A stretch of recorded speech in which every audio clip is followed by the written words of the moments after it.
இது சாம்சங் சோலார்லேருந்து திருப்பூரில் நம்ம போட்டு கொடுத்துருக்குற ஒரு 3 கிலோவாட்டு ஆன் கிரிட் சிஸ்டம். இந்த ஆன் கிரிட் சிஸ்டம் வீட்டுக்கு கரண்ட் பில்லை குறைக்கிறதுக்காக போடக்கூடிய சிஸ்டம் எல்லாமே ரூ. 3000 இல்லைன்னா அதுக்கு மேலே கரண்ட் பில்லு கட்டக்கூடியவங்க 5000 10,000 அப்படி கரண்ட் பில்லு கட்டக்கூடியவங்க தான் இந்த 3 கிலோவாட்டு 5 கிலோவாட்டு ஆன் கிரிட் சிஸ்டத்தையே போடணும். ஏன் இது மாதிரிலாம் சொல்கிறோம்? ரூ. 1500 கரண்ட் பில் வர்றவங்கலாம் ஆன் கிரிட் போடக்கூடாதா? அதுக்கு எலிஜிபிலிட்டி இல்லையா அப்படின்னு நிறைய பேர் கேட்குறாங்க. அந்த மாதிரி ரூ. 1000 ரூ. 900 ரூ. 1500 கரண்ட் பில் வரவங்கலாம் இந்த ஆன் கிரிட் சிஸ்டம் போடும்போது குறைஞ்சபட்சம் 1,75,000 இருந்து 2,10,000 வரைக்கும் முதலீடு பண்ண வேண்டியிருக்கும். ரூ. 900 2 மாதத்துக்கு ஒருக்க கரண்ட் பில்லு கட்டக்கூடிய ஒருத்தர் ஒரு வருஷத்துக்கு சேமிக்கக்கூடிய தொகை மினிமம் 200 கட்டி ஆகணும். 700 தான் சேமிப்பார் ஒரு பில்லுக்கு. 6 பில்லுக்கு 4,500 தான் சேமிப்பார் அவர். அப்போ ஒரு வருஷத்துக்கே 4,500 தான் சேமிக்கிறார்னா 10 வருஷம் கழித்து பார்க்கும்போது 45,000 அவருக்கு மிச்சமாகும். 2,00,000 முதலீடு பண்ணுற ஒருத்தருக்கு 25 வருஷம் 40 வருஷம் கழித்து முதலீடு கைக்கு கிடச்சிதுன்னா அது நஷ்டம். இதுவே ஒருத்தர் 5,000 செலவு பண்ணிக்கிட்டு இருக்கார் மாத பில்லு 2 மாதத்துக்கு ஒருக்க.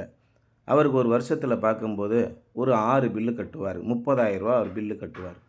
அந்த மாதிரி 30,000 பில்லு கட்டக்கூடியவருக்கு 3 வருஷத்தில் 90,000 மிச்சமாயிடும். அரசாங்க மானியம் ஒரு 80,000 கிடைக்கிது. அப்போ 90,000 80 170 3 வருஷத்துலேருந்து 3.5 வருஷத்துக்குள்ளே அவர் போட்ட முதலீடு எல்லாமே கைக்கு வந்துடுது. கிட்டத்தட்ட வட்டி கணக்கு போட்டிங்கன்னா ஒரு 25% உங்களுக்கு வட்டி கிடைச்ச மாதிரி அர்த்தமாகும். அதுக்கப்புறம் 2 தலைமுறை வரைக்கும் 25 வருஷத்துக்கு உங்களுக்கு எந்த பிரச்சனையும் இல்லாமல் கரண்ட்டு பில்லு ப்ரொடக்ஷன் பண்ணி கொடுக்குது. இதை நீங்கள் சோலார் பிளேட்டுக்கு நீங்கள் பேக்கப் இல்லை, ஆன் கிரிட் சிஸ்டம் போட்டும் நமக்கு கரண்ட்டு கட் ஆச்சுன்னா ஆன் கிரிட்டும் கட் ஆகிடுமே, அப்புறம் எதுக்கு நம்ம ஆன் கிரிட் போடணும் அப்படின்னு ஒரு சில கஸ்டமர் கேட்குறாங்க. இந்த ஆன் கிரிட் சிஸ்டம் கரண்ட்டு பில்லை உற்பத்தி பண்ணுறது மட்டும்தான் அவங்க வேலை. மின்சார யூனிட்டு உற்பத்தி பண்ணி கொடுக்கும். 2 மாதத்துக்கு ஒருக்க நம்ம 900 யூனிட்டு நம்ம கன்சியூம் பண்ணுறோம், ஈபிலேருந்து வாங்குகிறோன்னா இது 750லேருந்து 800 யூனிட்டை ப்ரொடக்ஷன் பண்ணி அந்த 900 யூனிட்டில் 800 யூனிட்டை கழிச்சு விட்ரும். இது மட்டும்தான் இதோட வேலை. இந்த ஆன் கிரிட் சிஸ்டத்தில் 4 ஏசி ஓடுமா, 5 ஏசி ஓடுமா, தண்ணி மோட்டார் ஓடுமா, இந்த கேள்விக்கே வேலை இல்லை. மின்சாரம் இருந்துச்சுன்னா எல்லாமே ஓடும். மின்சாரம் இல்லைன்னா எதுவுமே ஓடாது. நீங்கள் ஆன் கிரிட் போட்டும் இதான் நடக்கும்.